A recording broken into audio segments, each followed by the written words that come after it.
শুরু করলাম নকল দিয়ে, শেষ করলাম আসল দিয়ে, আর মাঝখানে ছিল অনেক সুন্দর কিছু চমক। হ্যালো এভরিওয়ান, আমি বর্ণালী ক্রনিক্যালসের নতুন একটি অভিযানে আপনাদের সকলকে স্বাগত। আশা করি আপনারা সকলে ভালো আছেন, সুস্থ আছেন, আর আমরাও মোটামুটি ভালোই আছি। আজকে আমরা একটা খুব সুন্দর জায়গায় যাব, তাই একদম হালকা খাবার যা চটজলদি তৈরি হয়ে যায় তাই বানিয়েছিলাম। সকলে মিলে খাওয়া দাওয়া সেরে বেরিয়ে পড়লাম। আজকের বাইরে আকাশটা একটু মেঘলা, হালকা ছিটেফোঁটা বৃষ্টিও পড়েছে। এটা নেদারল্যান্ডের খুব চেনা একটা দৃশ্য। বাইরে মেঘ করলেও আমার মনটা ছিল বেশ ফুরফুরে।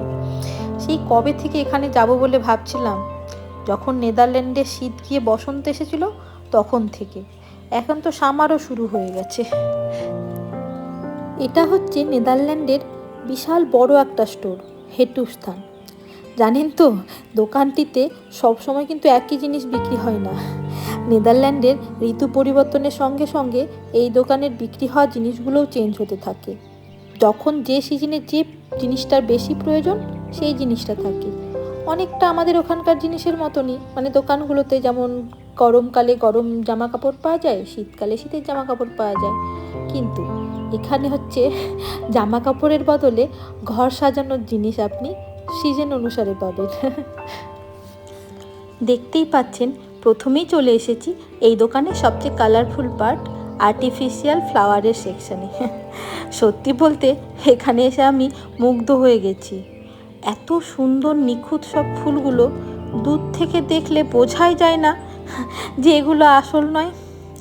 এত রং বেরঙের ফুল দেখে মনে হচ্ছে আমি কোনো বাগানে এসে পড়েছি।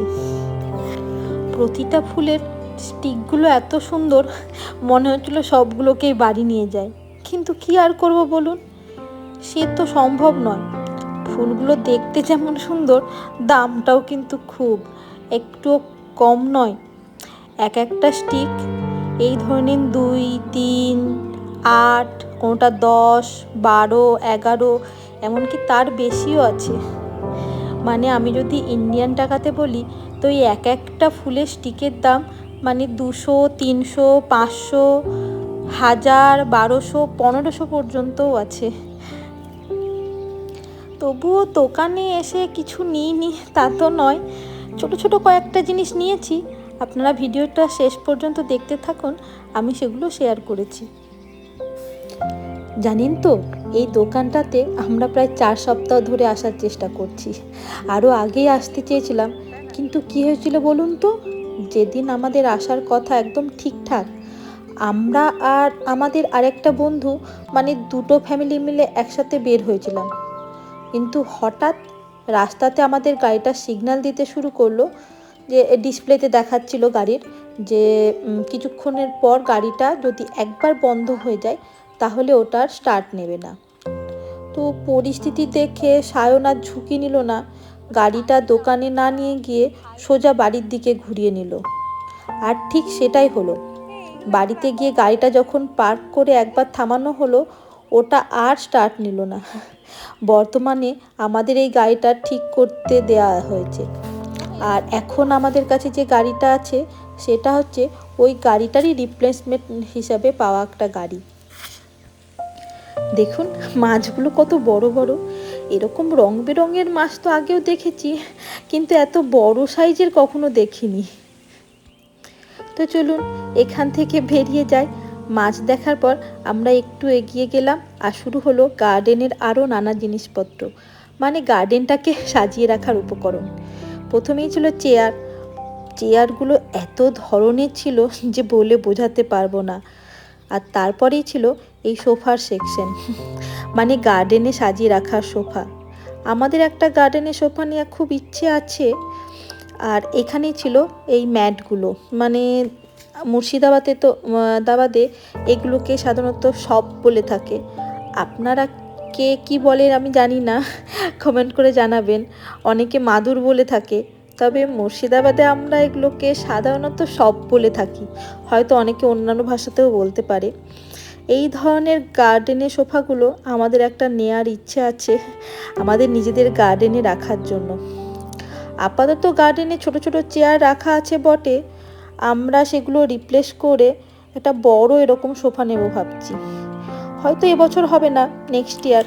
এবছর আমরা জাস্ট এক্সপ্লোর করে দেখছি যে কোথায় কী ধরনের সোফা পাওয়া যাচ্ছে এবং তার দাম কেমন, কারণ দাম কোনোটারই কম নয়। তাই একটু ভেবে চিনতে দেখে শুনে তো কিনতেই হবে। এখানে প্রচুর ভ্যারাইটি ছিল আর বিভিন্ন রকমের দামেরও ছিল। দোকানটিতে ঘুরতে ঘুরতে আমার চোখ আটকে গেল এই দোলনাটিতে। মানে কি বলবো, আমি অনেক দিন ধরেই সায়নকে এটাই বলছিলাম যে আমার এরকম একটা দোলনা নেওয়ার খুব ইচ্ছে। মানে আমার স্বপ্ন হচ্ছে আমার একটা সুন্দর ছোট্ট বাড়ি থাকবে আর বাড়ির ছাদে একটা সুন্দর গার্ডেন, আর সেই গার্ডেনের মাঝখানে আমি এরকম একটা ছোট্ট দোলনা রাখবো আর যেখানে আমি শান্তিতে বসে বসে দোল খাবো। এদিকে লিয়ান আবার তার নিজের পছন্দ জানাচ্ছে, ও এরকম একটা সোফা চাইছে যেখানে আরাম করে শুয়ে পড়া যায়। আর পাশেই একটা পুতুল ঝোলানো ছিল, দূর থেকে দেখে মনে হচ্ছিল কেউ যেন ওখানে বসে দোল খাচ্ছে। এরপর আমরা চলে আসলাম বারবিকিউ সেকশানে। লিয়ান তো এখানে এসে একবারে নাচতে শুরু করে দিয়েছে। আমাদের বাড়িতে একটা ছোট্ট বারবিকিউ মেশিন আছে, তবে লিয়ান একটা বড় বারবিকিউ মেশিন চাই। এই ব্যাপারে আপনাদের না একটা মজার গল্প বলি। সেদিন সায়ন লিয়ানের সাথে গল্প করছে যে আমাদের ওই ছোট্ট বারবিকিউ মেশিনটা যদি কখনো খারাপ হয়ে যায় তাহলে একটা বড় মেশিন কিনবে। ব্যাস, লিয়ান সাথে সাথে জিজ্ঞেস করে বসলো, এই মেশিনটা কিভাবে খারাপ হবে? অর্থাৎ ওর মাথার মধ্যে ঘুরছে যদি কোনোভাবে এটাকে তাড়াতাড়ি ও খারাপ করে দিতে পারে তাহলেই নতুন বড় একটা মেশিন পাবে। বাচ্চাদের বুদ্ধি দেখে হাসিও পায় আবার অবাকও লাগে। এরপরে আমরা এলাম পেট সেকশনে। নেদারল্যান্ডের প্রতিটি ঘরে ঘরেই পেট থাকে, আর তাদের জন্য এখানে যে কি অসম্ভব সুন্দর সুন্দর খেলনা পাওয়া যায় তা কথায় বলে বোঝানো যাবে না। তো এই সেকশনে ছিল পেটদের খেলনা এবং তাদের অনেক রকম খাবার দাবার। অবশেষে আমরা পৌঁছে গেলাম আর একটা ডেকোরেশন সেকশানে। ঘর সাজানোর চেয়েও বলবো যে গার্ডেন সাজানোরই বেশি জিনিসপত্র এখানে আছে। তবে সবচেয়ে বেশি যে জিনিসটা দেখে এখানে আমি মানে একদম অবাক হয়েছিলাম রীতিমতো, সেটা হচ্ছে গণেশ ভগবানের মূর্তি। সত্যি নেদারল্যান্ডের একটা সাধারণ হোম ডেকোরের সেকশানে মানে একটা গণেশ ভগবানের মূর্তি দেখতে পাবো, এটা আমি কল্পনাও করিনি। এটা কোনো ইন্ডিয়ান দোকান তো নয়, একদমই প্রপার নেদারল্যান্ডের লোকাল দোকান। এটা দেখে আমি সত্যি খুব সারপ্রাইজ হয়েছিলাম যে এরকম একটা দোকানে গণেশ ভগবানের মূর্তি পাওয়া যাচ্ছে। আর একটা অন্যরকম ডিজাইনের গণেশ আমি দেখেছিলাম, আমি কখনো দেখিনি, আমি ওটার ভিডিও নিতে পারিনি, মানে নিইনি, ভুল হয়ে গেছে। তবে ছবি তোলা আছে, আমি অনেককে ছবি দেখিয়ে জিজ্ঞেস করেছি যে কেউ কখনো এই গণেশের মূর্তি দেখেছে কিনা। আমি আপনাদের সঙ্গেও পরে একটা ভিডিওতে হয়তো ছবিটা শেয়ার করব যে আপনারা কখনো দেখেছেন কিনা এবং এই মূর্তিটাকে কি বলে। এরপরেই আমার চোখ আটকে গেল এই সেকশনটার এই কলগুলোতে। আমি জানি না আপনাদের ওখানে এটাকে কি নামে ডাকা হয়, তবে আমাদের গ্রামে এটাকে সাধারণত কল বলে, আবার অনেকে টিউবওয়েলও বলে থাকে। বিদেশের মাটিতে এগুলো দেখে হঠাৎ করে ছোটোবেলায় কল চেপে জল খাওয়ার দিনগুলোর কথা মনে পড়ে গেল। স্মৃতির পাতা থেকে বাস্তবে ফিরে আমরা চলে এলাম গার্ডেনের আরেকটা পার্টে। আর এখানে বড় বড় সাইজের গার্ডেন টব পাওয়া যাচ্ছিল, যেগুলো ফুল গাছ লাগানোর জন্য একদম পারফেক্ট। আর এরপরেই ছিল আমার সবচেয়ে ফেভারিট সেকশন, যেটার জন্য আমি মেনলি আজকে এই দোকানে এসেছিলাম। হ্যাঁ, আমাদের ফুলের সেকশন। এত ফুল ছিল চারিদিকে, তবে আমি যেগুলি দেখে বেশি সারপ্রাইজ হয়েছি সাধারণত সেগুলির ক্লিপ একটু বেশি নিয়েছি। যেমন এই জবা গাছগুলো, এই আমাদের দেশেও এত সুন্দর সুন্দর রং বেরঙের জবা পাওয়া যায়, আর এখানেও ঠিক তেমন দেখে আমি তো একদম অবাক হয়ে গিয়েছিলাম। এই যে পিটুনিয়ার হ্যাঙ্গিং ব্যাগগুলো দেখছেন, এগুলো দেখে আমি সায়নকে বলছিলাম, সায়ন কিছুদিন ধরে আমাদের গার্ডেনের বেড়াতে ঝুলিয়ে রাখার জন্য কিছু ফুলের কথা বলছিল।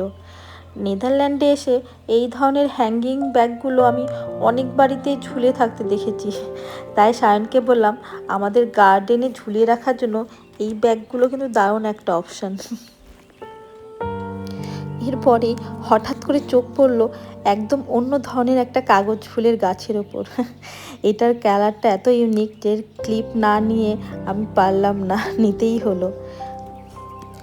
আর তারপর এখানে ছিল সুন্দর সুন্দর করবী ফুলের গাছ।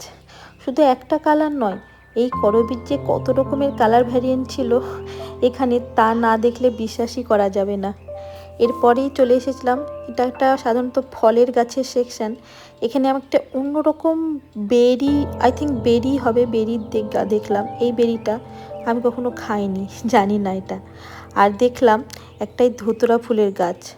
এটা দেখতে একদম ধুতরা ফুলের গাছই মনে হচ্ছে, ফুল পাতা সবই পুরোটাই আমাদের দেশের ধুতরা ফুলের মতোই দেখতে। তবে আমার একটা বন্ধু বলল যে এর ফুলগুলো একরকম একদম ধুতরা ফুলের মতো হলেও এই গাছটা নাকি আসলে ধুতরা ফুল নয়, এর বীজগুলো নাকি আমরা যে বীজ দেখি ধুতরা ফুলের সেটা হয় না। আমি যদিও জানি না, আমি কখনো দেখিনি। আর এই পার্পল কালারের ফুল গাছটা দেখুন, জাস্ট চোখ ধাঁধিয়ে যাচ্ছে, অসম্ভব সুন্দর। আমার তো চোখ এই ফুলের সেকশন থেকে সরতেই চাইছে না। এই যে দেখুন ছোট্ট ছোট্ট ফুল, পর্তুলিকা। এই ফুল গাছটা, একদিকে গাঁদা। এই গাছগুলো আমরা আমাদের দেশে দেখে এত অভ্যস্ত, এখানে দেখে মানে এগুলোকে এক্সপেক্ট করি না, তো তাই প্রচণ্ড অবাক লাগছে এই ফুলগুলোকে এখানে দেখতে পেয়ে। আমাদের বাড়ির মেন দরজার সামনে একটা ফুলের টব হ্যাং করার আমার খুব ইচ্ছে, তো সেটার জন্য এখানে আমরা একটা হ্যাং করার স্ট্যান্ড দেখছিলাম, যেখানে আমরা সুন্দর করে ফুলের টবটা সাজিয়ে বা ঝুলিয়ে রাখতে পারবো। আর এছাড়া এখানে গার্ডেনের বাইরে রাখার মতন সুন্দর সুন্দর টব তো ছিলই, তার পাশাপাশি ঘরের ভিতরে ইনডোর প্ল্যান্টগুলোকে সাজিয়ে রাখার জন্য বেশ সুন্দর সব টবের কালেকশান ছিল। আর ঘর সাজাতে যারা ভালোবাসেন তাদের জন্য এই মানে সবটা হচ্ছে দারুণ একটা সুন্দর জায়গা। আর এরপরেই চলে আসলাম আমরা ফ্লাওয়ার ভাসের সেকশানে। এখানে যে কি অসম্ভব সুন্দর সুন্দর আর ইউনিক ডিজাইনের ফুলদানি ছিল তা বলে বোঝানো যাবে না। বিভিন্ন শেপের, হরেক রকমের রং আর ডিজাইনের মেলা বসেছিল। প্রতিটি পিস এত সুন্দর যে দেখলে চোখ জুড়িয়ে যায়। সায়নী দোকানে খুঁজছিল একটা বড় সাইজের আর্টিফিশিয়াল চেরি ব্লসম ফুলের গাছ, যেটা আমাদের ঘরের একটা কর্নারে সুন্দর করে সাজিয়ে রাখবে। এখানে এসে ওর কিছু গাছ পছন্দ হয়েছে, আবার কিছু পছন্দ হয়নি। তবে সমস্যাটা অন্য জায়গায়। যেগুলো সায়নের সত্যি খুব পছন্দ হয়েছে সেগুলোর আকাশ ছোঁয়া দাম। এক একটার দাম 100 ইউরো, 200, 250, 500, এমনকি তারও বেশি চলে যাচ্ছে। বিদেশের মাটিতে এই ধরনের ভালো মানের প্ল্যান্টগুলোর যে এত বেশি দাম হতে পারে তা এখানে না এলে বোঝাই যেত না। আর যেগুলো আমাদের বাজেটের মধ্যে একটু দাম কম, সেগুলো আবার ঠিক পছন্দ হচ্ছে না। আসলে ভালো জিনিসের দাম তো একটু বেশি হবেই। আরে দাঁড়ান দাঁড়ান, কোথায় যাচ্ছেন? কী কিনলাম দেখে যাবেন না? তো আমি কিনেছি এই ছোট্ট একটা ডেকর পিস, কেন কিনেছি তা জানি না।